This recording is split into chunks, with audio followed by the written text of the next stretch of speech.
data yang pergi kayak ini. Jumlah penduduk pendatang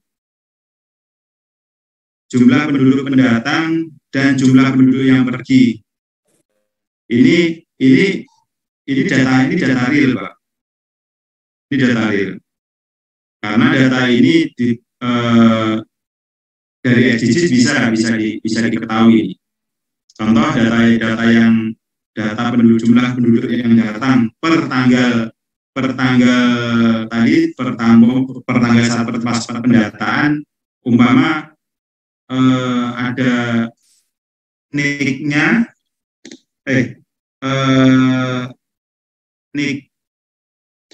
masalahnya nik kan yang diambil adalah berapa nih jumlah penduduk pendatangnya. Pendatangnya umpama ada 32.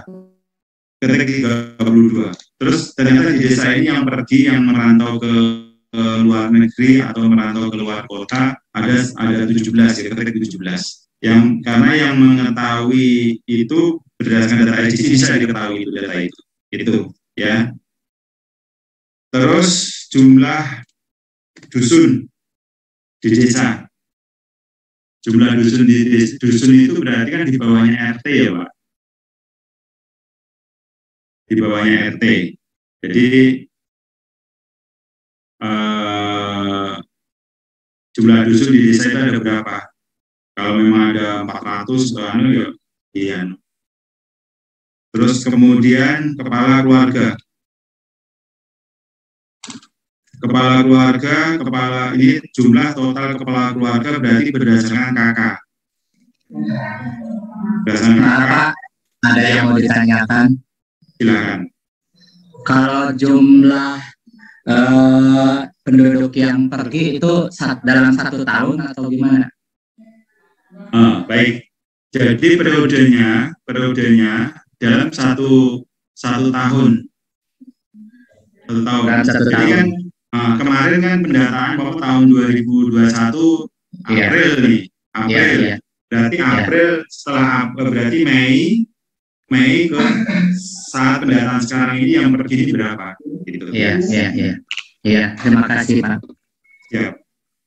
Terus kita lanjut ya, jumlah total kepala keluarga. Total kepala keluarga berarti data berdasarkan kartu keluarga. Menurut saya ini sudah clear. Terus jumlah total kepala keluarga perempuan. Ini juga sudah clear ya, berarti ya. Jadi kita akan tahu janda-janda di saya itu berapa berdasarkan dari kartu keluarga ini. Terus jumlah penduduk miskin.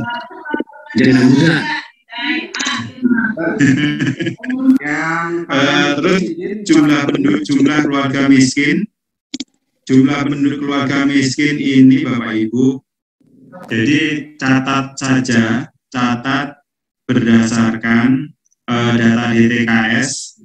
Terus datanya yang penerima bantuan itu Bapak Ibu dijumlahkan. DTKS, BLT atau bantuan-bantuan lainnya itu dijumlahkan totalnya berapa di situ. Jadi kita akan mengetahui ya terkait kakak miskin ya. Ini saya mohon disepakati karena walaupun ini hanya masuk di profil ya, tidak berpengaruh terhadap skor penilaian.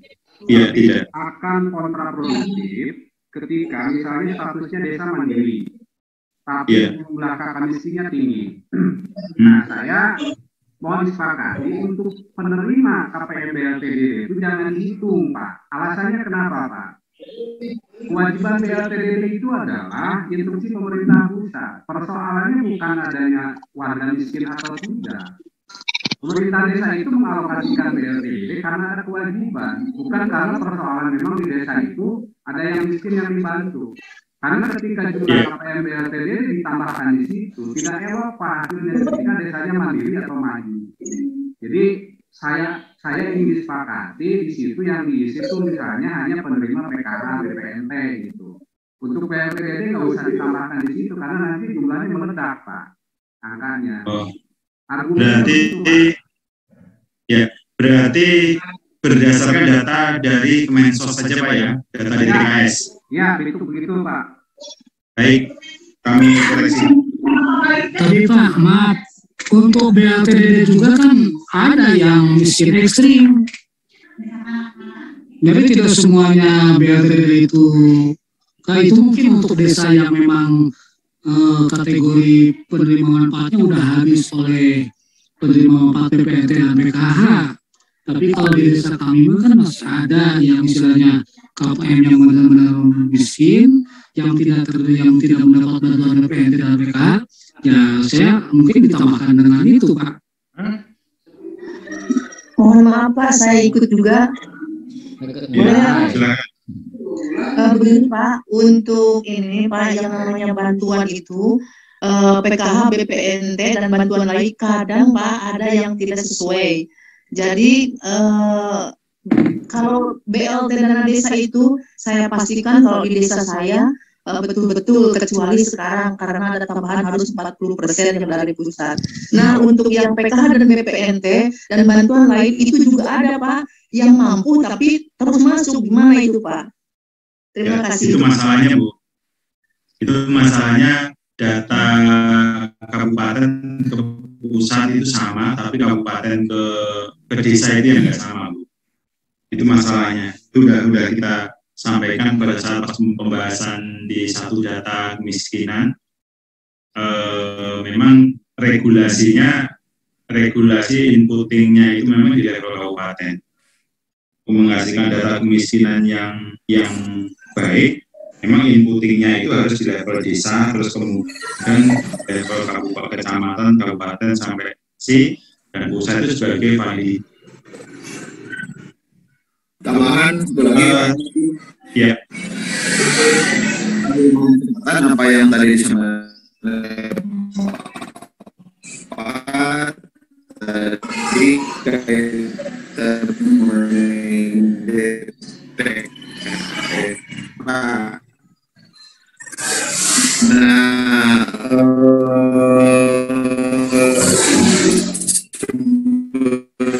sebetulnya hari ini kita mengembangkan Jawa terutama dengan teman-teman yang dari dinas sosial kaitan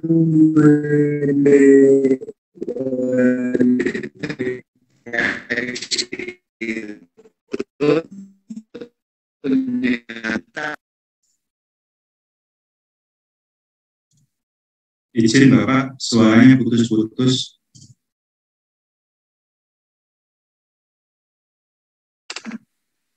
Mohon maaf Pak, mungkin bisa disepakati tadi Pak yang untuk penduduk miskin harus gimana dengan pertimbangan yang tadi Pak supaya kita semua itu perhitungannya bisa sama gitu. Jadi jangan sampai tadi misalkan gimana ini desanya mandiri tapi yang miskinnya banyak. Saya juga nggak tahu Pak kenapa yang namanya BPNT itu setiap tahun tuh bertambah. Saya juga bingung Pak. Terima kasih. Iya Bu, terima kasih atas responnya. Memang data kemiskinan ini di Kementerian Keuangan itu perhitungan dana desa menggunakan datanya Kementerian Sosial Bapak Ibu. Itu karena sesuai dengan tupoksi dari kementerian bahwasanya data kemiskinan itu berasal dari Kemensos.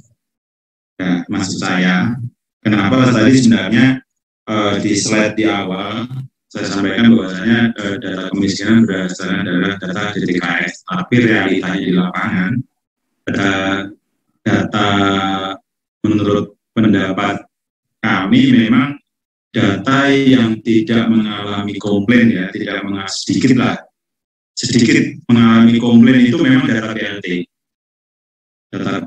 Cuma memang kebijakan dari level pusat, di level kementerian ada 40% di situ. Pada prinsipnya seperti ini Bapak Ibu, boleh menambahi dan menengahi dari pendapat-pendapat yang ada. Saya lebih condong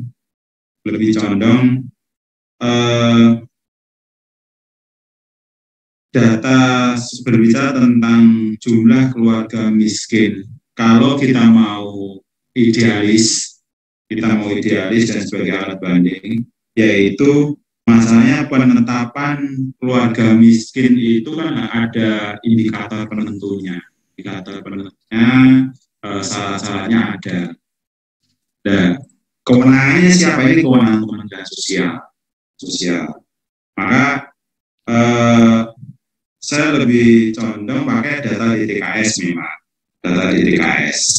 Tetapi apabila, ini sebagai opsi aja Pak Ibu ya, apabila selain dari data DTKS ini ternyata di lapangan memang harus ada penambahan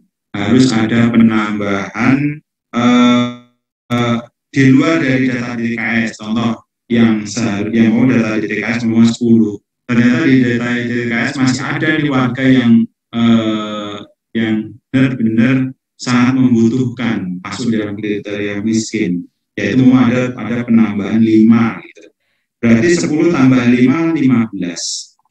Apakah untuk membedakan ini ada satu kolom tersendiri atau sheet tersendiri yang menjelaskan jumlah keluarga miskin berdasarkan data DTKS, jumlah keluarga miskin berdasarkan data sumber lainnya, gitu.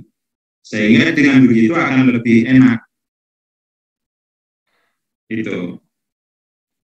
Kalau memang ada satu ide seperti itu, berarti kami harus memikirkan itu Bapak Ibu. Karena ini adalah kebutuhan di lapangan. Itu mungkin sebagai penengah itu ya. Tapi kalau karena kondisinya sudah mulai update dan dia tidak yang sudah selesai 100% update-nya ini tidak berubah lagi, maka data DTKS yang di luar dari data DTKS yang benar-benar membutuhkan bisa ditambahkan di data itu Bapak Ibu. Itu ya Bapak Ibu. Kalau boleh saya punya usul.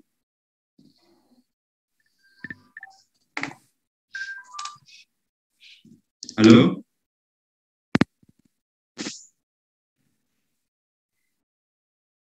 Halo? Ya Pak, apakah gitu aja. Iya Pak. Desil satu aja yang dipakai.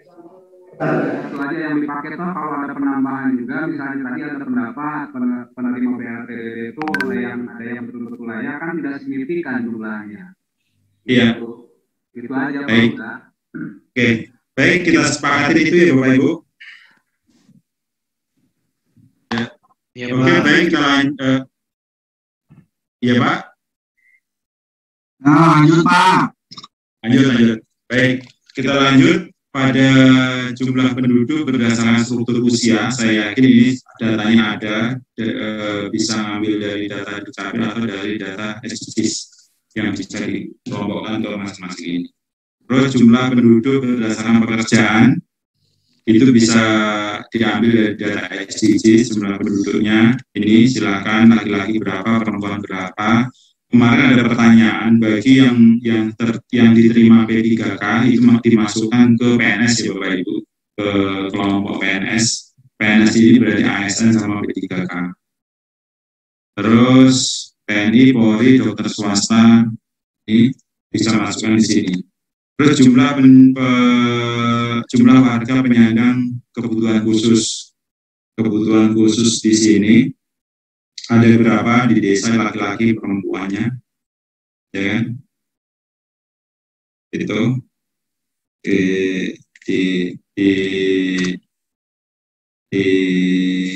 diisi itu Bapak Ibu. Terus dimensi sosial. Ini yang perlu hati-hati Bapak Ibu. Dimensi sosial ini adalah yang menjadi penilaian di mana saja nanti akan kita kasih tahu. Contoh adalah pertanyaan yang pertama, ketersediaan sarana kesehatan. Yang ditanya adalah ketersediaan sarana kesehatannya. Yang pertama, sarana kesehatan terdekat dari sarana kesehatan terdekat 9 ini yang paling dekat di desa itu mana? Kalau memang yang paling dekat Polindes, ya ketik Polindes, nomornya berapa Polindes. Kalau yang paling terdekat adalah Puskesmas, ketik Puskesmas nomor 4. Kalau di desa ini kebetulan yang paling dekat adalah Puskesdesnya, berarti ketik nomor 6. jarak desa ke Poskesdes atau jarak desa yang ke sarana kesehatan terdekat ini berapa? Kalau umpama di dalam kuesioner ini standarnya memang di SOP itu jaraknya itu diukur dari kantor desa atau keramaian, pusat keramaian ke layanan. Tetapi kalau mau data SDGs sudah 100% di data, sudah mengetahuinya, berarti ini diambil dari average-nya, Bapak Ibu. Average dari rata-rata yang terdekat. Ternyata dari jarak warga yang terjauh, terdekat, yang sedang maupun yang di seluruh warga yang ada di desa ini, ternyata rata-ratanya 200 meter, maka diketik 200 meter. Itu. Jadi kita ambil rata-ratanya. Terus 200 meter ini mau berapa menit? Mau 20 menit atau 10 menit itu Bapak Ibu. Terus rumah sakit. Ini yang ditanya khusus rumah sakit. Pertanyaannya adalah ketersediaan sarana rumah sakit di desa. Kalau di desa tidak ada rumah sakit, ketik 0. Kalau ada, ketik 1. Pertanyaan kedua, jarak ke rumah sakit terdekat. Jarak rumah sakit ke rumah sakit terdekat. Jadi, jarak ke rumah sakit terdekat itu bisa berasal dari luar desa. Ternyata jarak rumah sakit yang terdekat adalah 22 kilo. Ketik 22.000 meter. Ini kita sesuaikan satuannya meter, Bapak Ibu. Terus berapa menit? Disesuaikan. Oh, ternyata 22 kilo ini jarak tempuhnya sekitar 35 menit. Itu. Terus sama, yang rumah sakit bersalin juga begitu. Kalau yang A ini dibaca dulu, ketersediaan sarana rumah sakit bersalin di desa. Tidak ada. Kalau tidak ada, ketik 0. Kalau ada, ketik 1. Jarak yang paling terdekat di mana? Berapa jaraknya? Ketik. Itu. Jadi desa ke rumah sakit bersalin berapa jaraknya? Itu. Jarak tempuhnya berapa? Terus kemudian ke puskesmas rawat inap. Contoh, mau di desa ini tidak ada puskesmas rawat inap, ya ketik 0. Kalau ada, ketik 1. Ini adalah di sarana kesehatan yang pertanyaannya yang di poin A adalah ada dan tidak adanya di desa, yang poin B jaraknya ini, jarak yang paling dekat ke sarana kesehatan berapa, terus waktu tempuhnya ke sarana terdekat berapa, itu. Ini pada posisi terus kemudian tempat apotek juga sama, kalau nggak ada di desa ya semua. Iya. Rata-rata, jadi gini Pak, rata-rata itu apabila data real, data diambil dari data SDGs, Pak. Bisa, kalau data SDGs kan bisa tuh diketahui rata-ratanya berapa, average-nya berapa. Tapi kalau mau data SDGs-nya belum siap, belum tersedia, maka datanya diambil dari pusat keramaian atau kantor desa. Itu ya Pak, perlu dipahami. Baik Pak, terima kasih. Berarti bisa dari kantor desa ya? Ya, kalau data SDGs belum ada ya Pak ya. Belum ada atau belum 100% untuk mempotret jaraknya. Itu. Terus ketersediaan tenaga kesehatan. Mohon izin Pak. Ini yang paling ya. Sebelum masuk ke data selanjutnya, maksudnya dari tadi jarak itu Pak Mus, dari keramaian itu maksudnya dari permukiman ya Pak Mus ya? Iya. Iya. Permukiman penduduk ya, masyarakat. Iya. Iya. Ya, terima kasih Pak Mus. Ya. Terus ketersediaan tenaga kesehatan. Ketersediaan tenaga kesehatan bidan desa. Ada apa enggak? Yang memberikan layanan di desa ini ada enggak bidan desa? Ya. Bidan desanya ada enggak? Ternyata desa A ini ada layanan nih dari bidan desa atau dari bidan lain. Bidan di sini tidak harus bidan yang tugasnya di desa bukan. Jadi bidan yang memberikan layanan di desa itu ada enggak?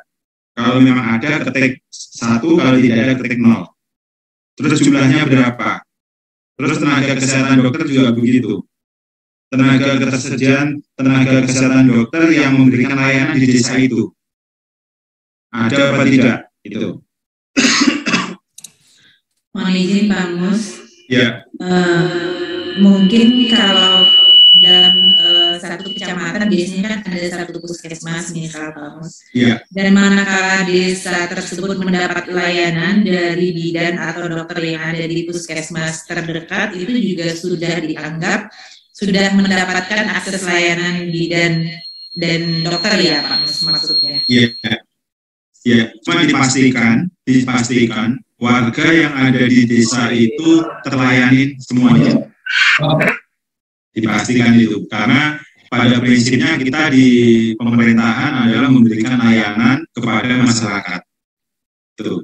Tetapi apabila pelayanan belum maksimal, maka perlu dijadwalkan untuk datang.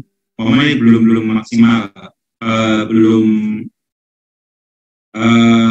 yang suatu desa yang terisolasi, warganya mau ke puskesmas susah, makanya tenaga kesehatannya harus datang ke desa itu untuk memberikan layanan. Bagaimana warga desa itu terlayani semuanya, itu ya Bapak Ibu.